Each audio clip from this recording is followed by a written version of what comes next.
Merci beaucoup. Donc, je remercie Vincent de m'avoir invité à parler de chirurgie de fissure anale.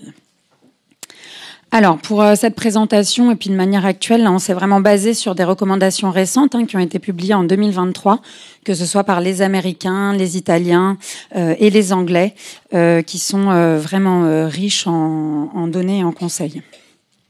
Alors déjà, qui faut-il opérer et quand ? Déjà, la chirurgie, elle se place en deuxième intention, que ce soit pour les échecs du traitement médical ou en cas de fissure récidivante. Bien sûr, vous la proposerez d'emblée en cas de fissure infectée ou de fissure hyperalgique, un patient qui est bien traité mais qui est toujours hyperalgique. Alors, qu'est-ce qu'on a comme technique ? Je vais commencer par présenter la sphinctérotomie latérale interne, qui a pour but vraiment de diminuer l'hypertonie.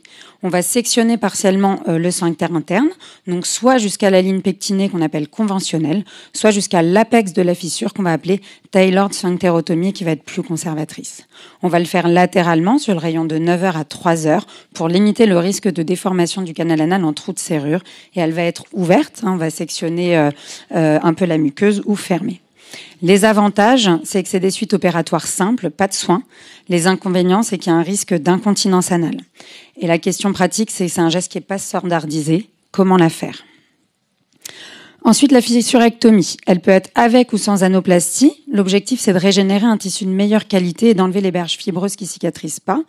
On va réséquer les berges, emporter les annexes. Et c'est une technique qui épargne théoriquement le sphincter. Elle permet l'analyse histologique.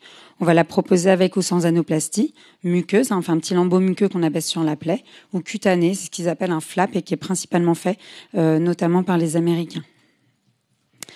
Les avantages, on enlève les annexes, on analyse, on envoie en anapathe, il n'y a pas de risque d'incontinence, très peu.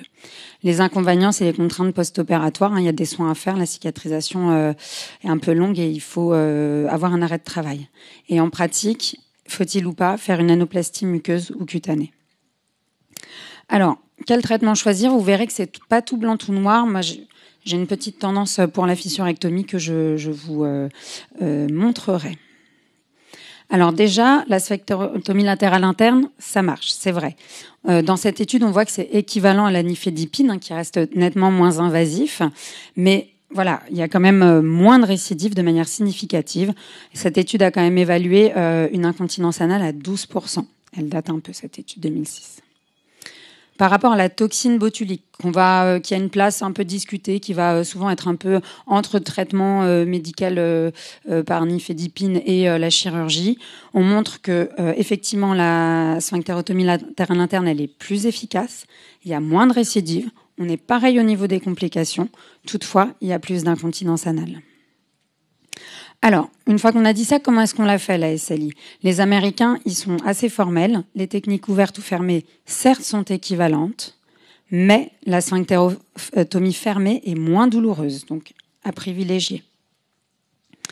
Et surtout, comment on l'a fait ? Clairement, la tailored sphinctérotomie, celle qui va jusqu'à l'apex sans remonter sur toute la hauteur jusqu'à la ligne pectinée, non seulement elle donne des résultats similaires en termes de cicatrisation, mais elle décroît le taux d'incontinence fécale. Donc, il faut vraiment faire cette technique de tailored sphinctérotomie, puisqu'on voit que dans cette étude, on est à 10% pour la traditionnelle versus 2% pour la tailored sphinctérotomie. Donc, c'est vraiment une différence vraiment non négligeable. Alors, et principalement, pour moi, c'est la question majeure. Comment on pose l'indication ? Comment on sélectionne les patients ? Les Anglais, ils insistent beaucoup là-dessus. Ils disent vraiment, voilà, chez les femmes, il faut le faire avec vraiment beaucoup de précautions. À discuter aussi chez les patients qui ont une sexualité anale. Voilà, donc c'est vraiment, il faut vraiment s'adapter aux malades et bien évaluer, bien poser l'indication. Pour moi, c'est le problème principal. Donc moi, c'est vrai que je résumerai les indications de la sphinctérotomie latérale interne ainsi. Pour moi, il faut que ce soit chez l'homme. Je le propose pas chez la femme. Il faut que la fissure soit très hypertonique, très géalgique. C'est des patients, voilà, on sent qu'ils vont avoir du mal à faire les soins post-opératoires, qu'il n'y ait pas d'annexe qui gêne, bien sûr qu'elle ne soit pas infectée, pas suspecte, et qu'il n'y ait pas de trouble de la continence préalable ou de facteur de risque. Et j'insiste là-dessus parce que votre femme de 25 ans qui veut pas s'arrêter, vous lui donnerez peut-être pas d'incontinence anale tout de suite. En revanche, quand elle aura 60 ans, qu'elle aura accouché de 3 gros bébés, là, vous lui rajoutez un facteur de risque d'incontinence anale qu'on sait être vraiment multifactoriel. Donc pour moi, chez l'homme. Alors, et du coup, comment on place la fissurectomie dans tout ça? Parce que finalement, la sphinctérotomie latérale interne, elle engage pas mal de questions. Déjà, on parle d'hypertonie, mais finalement, comment on évalue l'hypertonie? Un patient examiné en consultation un peu douloureux, il peut être quand même assez hypertonique. Les recommandations italiennes, anglaises parlent de manométrie, mais je mets au défi quiconque de faire une manométrie à un patient hyperalgique. Est-ce que finalement, la fissurectomie, elle va pas aussi diminuer la pression anale? Bien sûr, les annexes et l'histologie, on en a parlé. Et effectivement, quand on reprend toute la littérature internationale, ça semble plutôt en faveur de la SLI. Mais nous, notre expérience française, qu'en est-il? Et surtout, je pense que la question majeure, c'est pourquoi couper un muscle qu'on s'acharne à préserver, notamment lorsqu'on parle de fistule. Alors déjà, est-ce que la fissurectomie diminue aussi l'hypertonie? Dans cette étude, on montre que oui. D'accord, on a des patients hypertoniques en préopératoire. Ça diminue en post-opératoire à 6 mois et surtout, c'est durable dans le temps, vu qu'à 12 mois, ils sont ils ont quand même moins d'hypertonie qu'avant la chirurgie. Les annexes, est-ce qu'il y en a? Oui, vous voyez que dans cette étude, environ 80% des patients ont soit des marisques, soit des papilles hypertrophiques qui vont les gêner. Donc, à mon sens, là, la SLI n'a pas d'intérêt. Ensuite, est-ce que ça marche? Alors là, c'était une étude qui vraiment étudie. Alors il y a beaucoup d'études dans la littérature étrangère qui étudient principalement la fissurectomie avec un flap, c'est cette fameuse anoplastie cutanée, versus la sphinctérotomie. D'accord. Donc on voit que dans cette méta-analyse, il y a des taux de guérison similaires entre les deux techniques, mais un risque d'incontinence anale qui est supérieur, sans surprise, après la sphinctérotomie. Et là, c'est une étude qui était intéressante parce qu'elle avait quand même un suivi de 21 mois, rétrospectif, mais il y avait 50 patients par groupe. Et même là, dans cette étude, il montrait que ça allait être que le flap allait être supérieur à la sphinctérotomie latérale interne, avec des taux avoisinant près de 100%, ce qui est beaucoup certes, mais en tout cas, l'étude était significative, auprès d'une incontinence anale nettement moindre. Alors, là, ils avaient quand même 17% d'incontinence anale pour la SLI, c'est quand même vraiment beaucoup.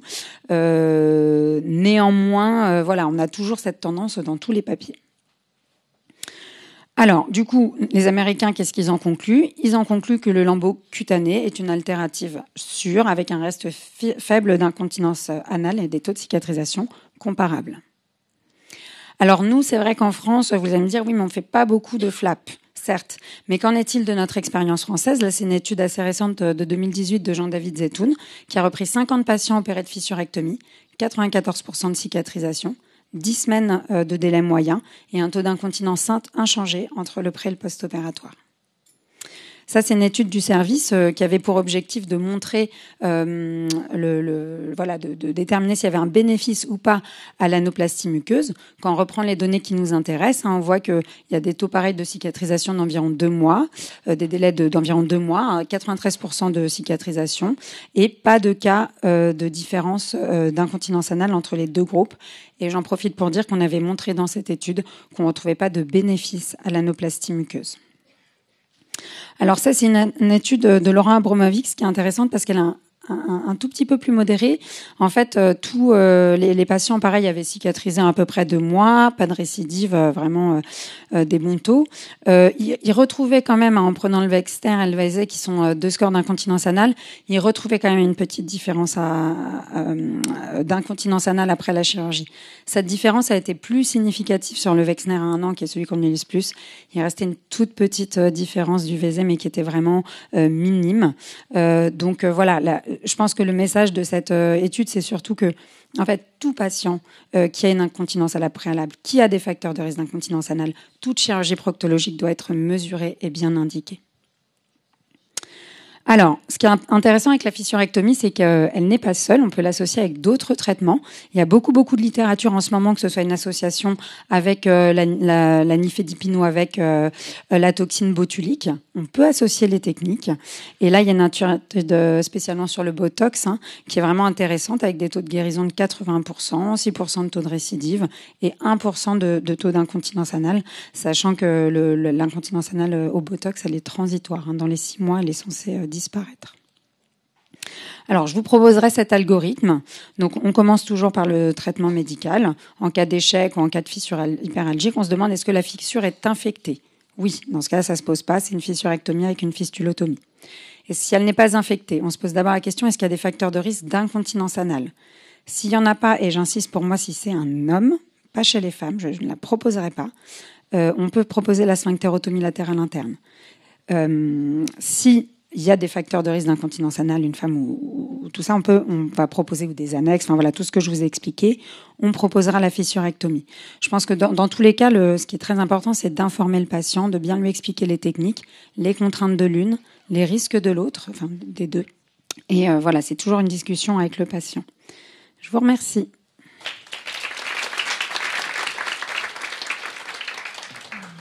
Merci beaucoup. On a le temps juste pour une ou deux petites questions. S'il n'y a personne dans la salle, on a une question dans le chat. Pour la SLI, comment estimer la portion de sphincter à sectionner? Est-ce que ça doit être progressif jusqu'à avoir un relâchement ou bien 30 à 50%? En fait, de toute façon, sous anesthésie générale, on peut pas vraiment estimer le tonus sphinctérien. Donc, je pense qu'il faut rester sur la technique de tailored sphinctérotomie, en voyant à peu près, même si on est en latéral, un peu la hauteur de l'apex de la fissure, et voilà, vraiment faire une petite incision, du coup plutôt fermée. Il y a des études manométriques qui montrent qu'en fait, si on est à moins de 25%, donc c'est à peu près ce qui a été dit, voilà, de section, on a des taux, des hypotomies manométriques post-opératoires vraiment moindres. Donc je pense qu'il faut garder à peu près cette idée en tête. Merci beaucoup.